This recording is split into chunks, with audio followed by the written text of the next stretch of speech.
Hello दोस्तों, मैं हूं नवीन और स्वागत है आपका स्टडी विद नवीन शर्मा में। वर्ल्ड ज्योग्राफी के एक और वीडियो में स्वागत है आपका। इसमें हम आज सोलर सिस्टम को समझने वाले हैं। ये सोलर सिस्टम का जो नोट्स है ये एनसीईआरटी बेस्ड है और इसमें आपको बेसिक चीज़ें बताई जाएंगी। बेसिक का मतलब ये है एडवांस लेवल पे आप लोग क्वेश्चन गलत नहीं करते हो। एक्चुअली होता क्या है, आजकल जब बेसिक से क्वेश्चन पूछा जाता है जो कि पहले क्लियर नहीं करते हैं तो उससे क्वेश्चन गलत होता है। तो एडवांस लेवल के फैक्ट को भी बताएंगे और बेसिक चीज़ें उनको भी बताएंगे। कभी कभी कुछ लोग कहते सुना होगा कि एग्जाम में पता नहीं क्वेश्चन कहाँ से आ गए, तो वो वाली जो चीज़ होती है ये कभी कभी बेसिक से क्वेश्चन पूछे जाते हैं जो हमको समझ में नहीं आ पाते हैं, क्योंकि हमने पढ़ा तो है बेसिक लेकिन पहले पढ़ा है और उसको अब हम महत्व नहीं देते हैं। तो ज़्यादा बात ना करते हुए शुरू करते हैं वीडियो को और देख लेते हैं सौर मंडल के बारे में सभी इंपॉर्टेंट फैक्ट। तो पहले सौर मंडल के बारे में समझते हैं। सौर मंडल में पृथ्वी, ठीक है। तो पहला पॉइंट है हमारा, सूर्य, चंद्रमा तथा वस्तुएं जो रात के समय आसमान में चमकती हैं खगोलीय पिंड कहलाती हैं। अब खगोलीय पिंड की श्रेणी में कौन कौन सी चीज़ें आती हैं तो उनका जिक्र यहाँ पे किया गया है। ये क्वेश्चन बहुत नॉर्मल चीज़ है लेकिन ऐसे ही जब पूछ लिया जाए खगोलीय पिंड होते हैं, अब वहाँ पे ऑप्शन हो कि सूर्य चंद्रमा व वे वस्तुएं जो रात में चमकती हैं या केवल चंद्रमा या केवल उपग्रह, तो इस तरह से अगर क्वेश्चन पूछ लिए जाए और उन सभी फैक्ट को मिला के 1 2 3 सही 1 2 3 इस तरह से पूछा जाए तो ये अपने आप में कठिन क्वेश्चन हो जाता है, ठीक है। ये अपने आप में हार्ड हो जाएगा आपको करना, तो ये बेसिक चीज़ें समझना जरूरी है। तो सूर्य, चंद्रमा तथा वे वस्तुएं जो रात के समय आसमान में चमकती हैं खगोलीय पिंड कहलाती हैं, ठीक है। आगे, पूर्ण चंद्रमा वाली रात पूर्णिमा व नए चंद्रमा वाली रात अमावस्या होती है, ठीक है। तो ये दोनों बातें याद रखेंगे। आगे बात करते हैं तारे की, ठीक है। तारे क्या होते हैं? बड़े आकार वाले तथा गर्म खगोलीय पिंड होते हैं, ठीक है। ये गैसों से बने होते हैं तथा इनके पास अपनी ऊष्मा तथा प्रकाश होता है। अब ये तारे किससे बने होते हैं? गैसों से बने होते हैं। ये फैक्ट इंपॉर्टेंट है, ठीक है, याद रखेंगे इसको। आगे सौरमंडल की बात कर लेते हैं। अब यहाँ पे ये हमने वेन डायग्राम दे रखा है, इसको समझ लेते हैं एक बार। ये हो गई पृथ्वी, ठीक है। पृथ्वी के बाहर, ये पृथ्वी किसमें? सौरमंडल। सौरमंडल के बाहर क्या है? आकाशगंगा। और आकाशगंगा के बाहर क्या है? ब्रह्मांड, ठीक है। तो कुल मिला के पृथ्वी सौरमंडल के अंदर है और सौरमंडल आकाशगंगा के अंदर है और आकाशगंगा ब्रह्मांड के अंदर। ये क्वेश्चन आपसे रीजनिंग में भी पूछा जा सकता है, तो इसको याद रखिएगा। बहुत इंपॉर्टेंट चीजें हैं, ये बेसिक है लेकिन बहुत इंपॉर्टेंट है। आगे बात करते हैं सौरमंडल की। सौरमंडल सूर्य, ग्रह, उपग्रह तथा कुछ अन्य खगोलीय पिंडों जैसे क्षुद्र ग्रह तथा उल्का पिंडों से मिलकर सौरमंडल का निर्माण होता है। तो इसमें क्या क्या होता है? सूर्य होता है, ग्रह, उपग्रह, कुछ अन्य खगोलीय पिंड, क्षुद्र ग्रह और उल्का पिंड। तो इतनी चीजें सौरमंडल में होती हैं। अब इनसे भी इंपॉर्टेंट बन सकता है कुछ भी क्वेश्चन, ठीक है। आने को परीक्षा में कुछ भी आ सकता है, तो ये आप याद रखिएगा और यही समझ के तैयारी करिए। कोई भी चीज़ आपके लिए बेकार नहीं है। अब सूर्य की बात कर लेते हैं। तो सूर्य हो गया, ये यहाँ ये क्रम दे रखा है। अब सूर्य के जो पास वाले 4 ग्रह होते हैं, ये कौन सा? बुध हो गया, शुक्र, पृथ्वी और मंगल। ये 4 आंतरिक ग्रह कहलाते हैं और ये जो 4 बड़े ग्रह होते हैं इनको बाह्य ग्रह कहते हैं, ठीक है। और इन आंतरिक और बाह्य ग्रहों के बीच यहाँ पे क्या पाई जाती है? क्षुद्र ग्रह पट्टी पाई जाती है, मंगल और बृहस्पति के बीच, ठीक है। एस्ट्रॉइड बेल्ट बोलते हैं इसको। क्षुद्र ग्रह पट्टी पाई जाती है मंगल और बृहस्पति के बीच, ठीक है। तो ये याद रखेंगे आप। और आगे समझते हैं,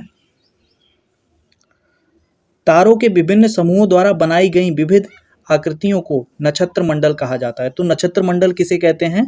तो तारों के विभिन्न समूहों द्वारा बनाई गई विविध आकृतियां, ये होती है नक्षत्र मंडल। सीधे पूछ लिया जाए नक्षत्र मंडल किसे कहते हैं, ठीक है। ये इनके एग्जाम्पल क्या है? अर्सा मेजर, विगवियर, सप्तऋषि, 7 तारों का समूह आदि इसके क्या उदाहरण है? ये क्या है? नक्षत्र मंडल है हमारे।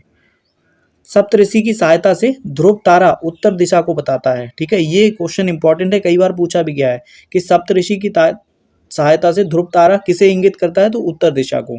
और इसी से प्राचीन समय में लोग दिशाओं का ज्ञान करते थे जब तक हमें दिक्सूचक यंत्र के बारे में पता नहीं था तब। आगे देखते हैं ग्रह, प्लेनेट, खगोलीय पिंड जो अपना प्रकाश एवं ऊष्मा नहीं रखते हैं। ग्रह क्या होते हैं? ऐसे खगोलीय पिंड होते हैं जो अपना प्रकाश और ऊष्मा नहीं रखते हैं बल्कि तारों के प्रकाश से प्रकाशित होते हैं। जो ग्रह होते हैं वो तारों के प्रकाश से प्रकाशित होते हैं। अगर ग्रह शब्द का अर्थ देखें तो क्या होता है? परिभ्रमक या चारों ओर घूमने वाला। ठीक है, ग्रह का अर्थ जो होता है परिभ्रमक या चारों ओर घूमने वाला, ये ग्रह शब्द का अर्थ होता है। अब यहाँ पे कुछ बातें दे रखी हैं, ये जियो है, ठीक है, GEO, और उसके आगे लॉजी जोड़ दो, ठीक है, तो क्या हो जाता है पृथ्वी का अध्ययन। मेटेरिया जोड़ दो तो पृथ्वी का मापन हो जाता है, जियो मेटेरिया। ठीक है, जियोएडियस जोड़ दो तो पृथ्वी के आकारानुरूप हो जाता है। ठीक है, तो ये 3 शाखाएं बन जाती हैं, जियो कॉमन रहता है और आगे लॉजी, मेटेरिया और ओआइडियस जुड़ जाता है। ठीक है, आगे बात कर लेते हैं आर्यभट्ट की। तो ये खगोल शास्त्री थे, इन्होंने कहा कि सभी ग्रह सूर्य के प्रकाश के कारण चमकते हैं। ठीक है, आर्यभट्ट ने कहा था सभी ग्रह जो हैं वो सूर्य के प्रकाश के कारण ही चमकते हैं। आगे सूर्य की बात कर लेते हैं।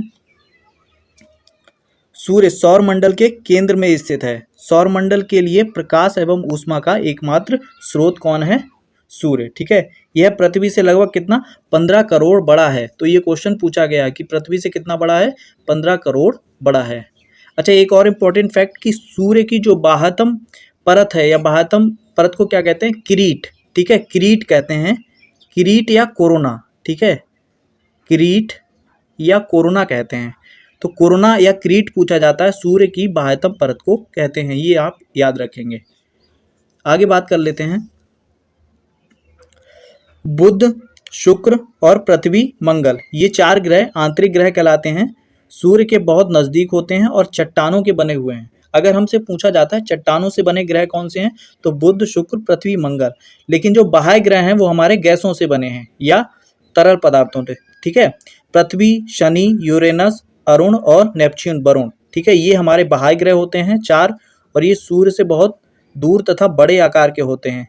ये गैस और तरल पदार्थों से बने होते हैं। ठीक है, इनको याद रखें, गैस और तरल पदार्थों से ये बने होते हैं।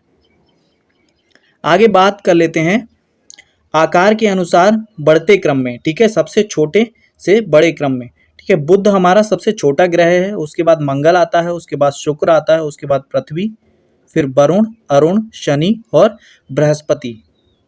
ठीक है, तो आप इसको ऐसे एक शब्द से याद रख सकते हैं, पीछे से बड़े ग्रह से छोटे ग्रह की तरफ इसको रख सकते हैं, वश। ठीक है, अब, पृथ्वी और शंभु।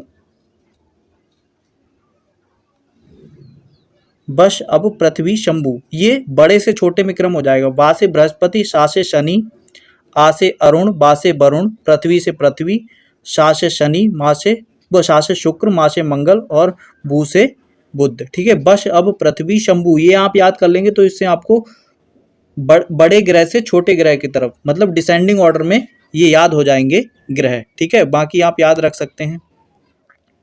सूर्य से उनकी दूरी के अनुसार अंग्रेजी में ग्रहों के नाम याद रखने का आसान तरीका। अब दूरी के अनुसार, ठीक है, दूरी के अनुसार क्या हो गया, जैसे बुध, शुक्र, पृथ्वी, मंगल, ठीक है, बृहस्पति, इस तरह से जो क्रम है, जो सूर्य से लगे हुए दूरी के अनुसार क्रम है, उसमें ये अब आजकल पूछा जाने लगा है। कभी कभी हिंदी का नाम देते ही नहीं है, वो हिंदी में ही इंग्लिश का नाम लिख देंगे, मर्क्यूरी लिख देंगे। ठीक है, तो ये कैसे याद रखेंगे आप कि कौन कौन से हैं? तो ये बुध हो गया, शुक्र, पृथ्वी, मंगल। ठीक है, तो ये इस तरह से हैं, और ये बृहस्पति,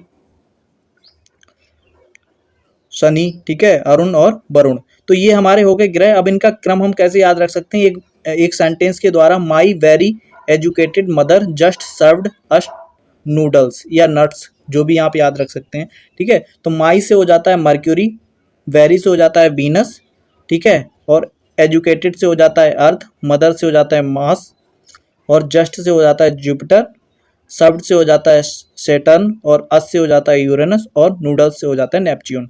तो ये आप याद रखेंगे, इनका क्रम हो जाएगा कैसे? दूरी के अनुसार, और आप इनके इंग्लिश नामों को याद रख सकते हैं। नहीं तो पहला अक्षर आपको याद ही रह जाएगा, तो आप वहाँ पता कर सकते हैं एग्जाम में, ये सेंटेंस याद होगा तो। आगे बात कर लेते हैं। सौर मंडल के सभी 8 ग्रह एक निश्चित पथ दीर्घ वृत्ताकार कक्षा में सूर्य के चक्कर लगाते हैं। दीर्घ वृत्ताकार कक्षा बहुत इंपॉर्टेंट है ये, ठीक है, याद रखना। ये बुध सूर्य के सबसे नजदीक है, यह सूर्य के चक्कर लगाने में 88 दिन लेता है। अब बुध का समय कितना है? 88 दिन का। और सर्वाधिक समय कितना है? किसका है? वरुण का। ठीक है, वरुण क्योंकि सबसे दूर है तो वरुण का जो समय होगा वो सबसे अधिक होगा। कितना है? 164.8 वर्ष होता है। जो वरुण है 164.8 वर्ष उसका समय है, इतने में वो चक्कर लगा पाता है सूर्य का। ठीक है, अगर बुध का पता करेंगे तो सबसे कम है। ठीक है, आगे देख लेते हैं। यहाँ पे चंद्रमा पृथ्वी का एकमात्र उपग्रह, पृथ्वी से दूरी कितनी है? 3,84,400 किलोमीटर। ठीक है, चंद्रमा जो है पृथ्वी का एकमात्र उपग्रह है और इसकी दूरी कितनी है पृथ्वी से? 3,84,400 किलोमीटर। नोट, उपग्रह ग्रहों के चारों ओर चक्कर लगाते हैं। ठीक है, तो ये बात तो हमें पता है खैर। और मानव निर्मित उपग्रह कृत्रिम पिंड चंद्रमा की सतह पर कदम रखने वाले। ठीक है, मानव निर्मित उपग्रह कौन से होते हैं? कृत्रिम पिंड होते हैं। ठीक है, बाकी अगला पॉइंट नेक्स्ट देखेंगे। शुक्र पृथ्वी का जुड़वा ग्रह। ठीक है, चाहे पृथ्वी का जुड़वा ग्रह कहा जाए, पृथ्वी की जुड़वा बहन कहा जाए, ठीक है, या और जो भी नाम पृथ्वी के जुड़वा टाइप से अगर लिए जाते हैं तो वो सभी किसके बारे में कहा जाता है? शुक्र के बारे में। ठीक है, अब क्यों कहा जाता है? क्योंकि इसका आकार एवं आकृति लगभग किसके समान है? तो पृथ्वी के समान है। आगे बात कर लेते हैं प्लूटो। अंतर्राष्ट्रीय खगोलीय संगठन ने अगस्त 2006 में बौना ग्रह कहा है। पहले 9 ग्रह हुआ करते थे लेकिन प्लूटो जो है उसे बौना ग्रह कह दिया है। ठीक है, तो अब ग्रहों की संख्या 8 बची है। 2006 से पहले ग्रहों की संख्या 9 होती थी। ठीक है, आगे देख लेते हैं। यहाँ पे ये पॉइंट लिखा है, चंद्रमा की सतह पर कदम रखने वाले पहले व्यक्ति कौन थे? Neil Armstrong. ठीक है, 21 जुलाई 1969 को रखा था और ये आज भी इंपॉर्टेंट क्वेश्चन है और आज भी पूछा जाता है एग्जाम में, तो याद रखेंगे। यहाँ एक फैक्ट लिखा है, प्रकाश की गति लगभग कितनी होती है? 3 लाख किलोमीटर प्रति सेकेंड। सूर्य के प्रकाश को पृथ्वी तक पहुंचने में 8 मिनट का समय लगता है। अब ये 8 मिनट कभी कभी सेकेंड में दे रखा होता है, तो कितना होता है? 8 मिनट। यहाँ पे एक्यूरेट वैल्यू नहीं दे रखी है, वैसे 500 सेकेंड या 499 सेकेंड होता है। ठीक है, तो ये याद रखेंगे। वैसे 8 मिनट मोटा मोटी तौर पे याद रहेगा आपको। चंद्रमा पृथ्वी का चक्कर लगभग 27 दिन में पूरा करता है। इतने समय में यह अपने अक्ष पर भी एक चक्कर पूरा करता है, जिसके कारण पृथ्वी से चंद्रमा का केवल एक भाग दिखाई देता है। ठीक है, पृथ्वी से चंद्रमा का एक भाग दिखाई देता है और 27 दिन में लगभग ये चक्कर अपना पूरा कर लेता है। आगे बात कर लेते हैं। पृथ्वी के बारे में। पृथ्वी ध्रुवों के पास चपटी होने के कारण भू-आब कहा जाता है। पृथ्वी जो है वो ध्रुवों के तरफ से क्या है? चपटी है। ठीक है, अगर इसके बात कर लें जो पृथ्वी का व्यास है तो वो विषुवतीय व्यास कैसा है? जो हमारा विषुवत रेखा है उस पर व्यास कितना है उसका? तो 12,750 है। ठीक है, विषुवत रेखा पर व्यास कितना है? 12,750। और ध्रुवीय व्यास विषुवतीय व्यास से कितना है? 43 किलोमीटर अधिक है। अगर ध्रुवीय व्यास की बात करें तो ध्रुवीय व्यास इसका विषुवतीय व्यास से अधिक है। ठीक है, ध्रुवीय व्यास से विषुवतीय व्यास 43 किलोमीटर अधिक है। कहने का मतलब ध्रुवीय कम है और विषुवतीय कैसा है? अधिक है, इसीलिए ये कैसी है? चपटी है। ठीक है, तो ये याद रखेंगे। और विषुवतीय है कितना? तो 12,750। ठीक है, तो ध्रुवीय कितना हो जाएगा? 12,707 हो जाएगा। ठीक है, तो ये याद रखेंगे दोनों बातें। ये दोनों व्यास होता है इतना इतना। आगे बात कर लेते हैं। नीला ग्रह किसे कहा जाता है? तो पृथ्वी को। अंतरिक्ष से देखे जाने पर नीला रंग का दिखाई पड़ता है। इसी वजह से इसे 2/3 सतह पानी से ढके होने के कारण। ठीक है, जो वजह क्या है नीले दिखाई देने की? कि इसकी 2/3 जो सतह है वो पानी से ढकी हुई है, इसीलिए नीले रंग का दिखाई देता है। ठीक है, आगे बात कर लेते हैं। यहाँ पे ये क्षुद्र ग्रह के बारे में फैक्ट दे रखा है। ये कैसे होते हैं? असंख्य छोटे पिंड होते हैं। ठीक है, मंगल व बृहस्पति कक्षाओं के बीच में पाए जाते हैं। ठीक है, जो अभी हमने क्षुद्र ग्रह पट्टी की बात करी थी, एस्ट्रॉइड बेल्ट, वो किसके मंगल और बृहस्पति के बीच पाई जाती है। उल्का पिंड की बात करें तो वायु में घर्षण कर पृथ्वी पर गिरते, जिसके कारण चमकदार प्रकाश उत्पन्न होता है। जो उल्का पिंड होते हैं, जो वायु के घर्षण से क्या होते हैं? ये जलने लगते हैं। ठीक है, और फिर पृथ्वी पर गिरते हैं, तो इन्हें उल्का पिंड कहते हैं। आकाशगंगा किसे कहते हैं? करोड़ों तारों, बादलों, गैसों की प्रणाली। ठीक है, सौरमंडल इसी का भाग है। आकाशगंगा क्या होती है? करोड़ों तारों, बादलों और गैसों की एक प्रणाली होती है और सौरमंडल भी इसी का एक भाग है। ठीक है, आकाशगंगा का ही। ठीक है, नोट आकाशगंगा मिलकर ब्रह्मांड का निर्माण करती हैं। और हमारी आकाशगंगा कौन सी है? दुग्ध मेखला। ठीक है, याद रखेंगे। तो ये था आज का वीडियो, इसमें हमने इंपॉर्टेंट फैक्ट्स को समझा। अगर हाँ, एक और इम्पॉर्टेंट बात, सूर्य सबसे छोटे उपग्रह की बात कर लेते हैं तो कौन सा है? सबसे छोटा उपग्रह अगर कहा जाता है जो प्राकृतिक रूप से, तो डीमोस। और सबसे बड़ा कौन सा है? फोबोस। ठीक है, तो याद रखेंगे। अच्छा, ब्लू मून एक जो घटना होती है वो क्या होती है? जब एक माह में 2 पूर्णिमा होती हैं। ठीक है, तो इस क्रिया को ब्लू मून कहा जाता है, इसको आप याद रखेंगे। ठीक है, अगर सौर मंडल के हीलियोसेंट्रिक मॉडल का पता करें किसने दिया था, तो सौर मंडल का हीलियोसेंट्रिक मॉडल कोपरनिकस ने दिया था। ठीक है, और बृहस्पति का द्रव्यमान, बृहस्पति क्या है? हमारा सबसे बड़ा ग्रह है, तो बृहस्पति का द्रव्यमान सूर्य के द्रव्यमान का लगभग 1000वां भाग है। सी ऑफ ट्रैंक्विलिटी किसे कहते हैं? तो ये चंद्रमा पर स्थित है। ठीक है, सी ऑफ ट्रैंक्विलिटी किसे कहते हैं? चंद्रमा पर स्थित। जो चंद्रमा में हमें दाग दाग दिखाई देता है उसको हम सी ऑफ ट्रैंक्विलिटी कहते हैं। वरुण के बारे में एक इंपॉर्टेंट फैक्ट है, वरुण। ठीक है, वरुण के बारे में इंपॉर्टेंट फैक्ट ये है कि वरुण हरे प्रकाश को उत्सर्जित करता है। ठीक है, सूर्य ग्रहण के बारे में भी इंपॉर्टेंट एक फैक्ट नोट कर लीजिए। सूर्य ग्रहण सूर्य और पृथ्वी के बीच चंद्रमा आता है। ठीक है, तभी होता है सूर्य ग्रहण। ठीक है, चंद्र ग्रहण कब होता है? ये पूर्णिमा के दिन होता है। ठीक है, तो ये इंपॉर्टेंट चीज़ें थी, ये इंपॉर्टेंट फैक्ट लास्ट में बता दिए हमने, याद रह जाए शायद आपको सुने हुआ। ठीक है, तो ये था हमारा आज का सोलर सिस्टम का वीडियो। आई होप आपको वीडियो पसंद आया होगा।